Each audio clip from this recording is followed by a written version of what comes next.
সকল অ্যানিমেটারদের রাতের দুঃস্বপ্ন এখন পূরণ হয়ে গেছে, এখন সেটা রিয়েলিটি। প্রথম এআই বেসড অ্যানিমে অলরেডি এসে পড়ছে, আমরা ট্রেলার দেখছি।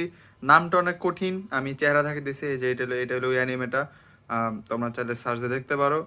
এখন এটা তো তোমরা দেখতে পারতো অ্যানিমেশন, তাই না?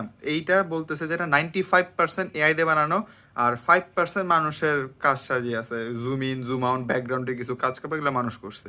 কিন্তু ক্যারেক্টারগুলোকে দেখেই তোমরা বুঝবা যে এগুলো এআই দিয়ে বানানো, মানে একটু রাফ রাফ মনে হয়, একটু সিজিআই প্লাস কেমন, মানে সবসময় কনসিস্টেন্সি থাকে না, চুলের আশেপাশে একটু নড়াবড়া করে, যেটা কমপ্লিটলি ফাইন, কারণ একদম প্রথম প্রোডাক্ট এটা। তো 2-3 বছরের মধ্যে এটা কই যাবে এখনই বুঝতেছো। তবে এটা রিলেটেড কিছু পলিসিস আমি শুনতেছি, এখনো 100% শিওর না, বাট পলিসিগুলো আমার খুব ভালো লাগছে। 1 নম্বর পলিসি হচ্ছে, যদি কোনো শো বা কোনো কিছু যদি এআই দিয়ে বানানো হয়, সেইটাকে মানে সবসময় একটা সিল অথবা ক্রেডিটসের মধ্যে বলতে হবে যে এটা এআই মেড, মানে ক্রেডিট, ওই যে সবশেষে যে নামগুলো উঠে না, যে কে কে বানাইছে না বানাইছে, ওখানে লিখতে হবে এটা এআই দিয়ে বানানো, একটা সিল থাকবে। আর সেকেন্ড যেটা হচ্ছে, এইটাকে কপিরাইটের আন্ডারে আনা যাবে না, উইচ ইজ ফেয়ার। এতক্ষণ আমার মাথার মধ্যে এটা কেন আসে না এটা বুঝি নাই। কারণ তুমি দেখো এআই যেগুলো আছে, এগুলো অলরেডি মানুষের যে এক্সিস্টিং যে কাজগুলো, ওগুলোর উপরে বেস করে নিয়ে একটা ইমেজ জেনারেট করে। একটা ইমেজ জেনারেট করছে এআই, তো এইটার কপিরাইট হোল্ডার কে? এআই নিজেই। আর এআই তো সবার কাছে ওপেন আছে, সো এটা প্র্যাকটিক্যালি মানে কি বলে, এটাকে কপিরাইটের আন্ডারে নেওয়া উচিত না, বা হয়ও না। এই পলিসিটা আমার খুব ভালো লাগছে, যে এটা কপিরাইট ফ্রি থাকবে।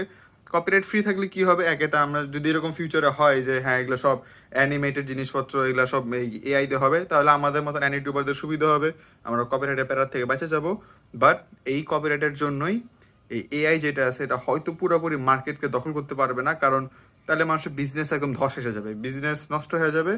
যার কারণে এই 95% এআই করতেছে, আর 5% নিজের কাজ, ওই 5%কে তারা কপিরাইটের আন্ডারে রাখবে।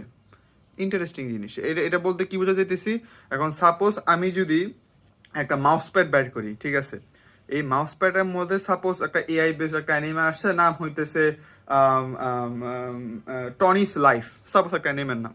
তো টনিস লাইফের মধ্যে যে মেন ক্যারেক্টার আছে টনি, আমি যদি টনির ছবিটাকে একটা মাউস প্যাডে একটা প্রোডাক্ট বের করি, এটা যদি বিদেশে বিক্রি করি, এখানে কোম্পানি আমাকে সু করতে পারবে না, কারণ এই যে অ্যানিমে ক্যারেক্টারটা আছে এটা এআই বেসড, এটা কোনো মানুষ বানায় নাই, সো এটা কপিরাইট নাই।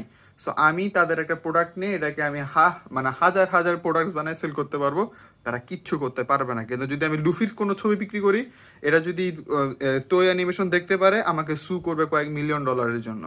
সো এই জিনিসটা ভালো, এই জিনিসটা ভাবি নেই। So we still have hope. তো এটাকে একটা টুল হিসাবে ইউজ করতে হবে, রিপ্লেস করতে পারবে না অ্যাজ অফ নাও।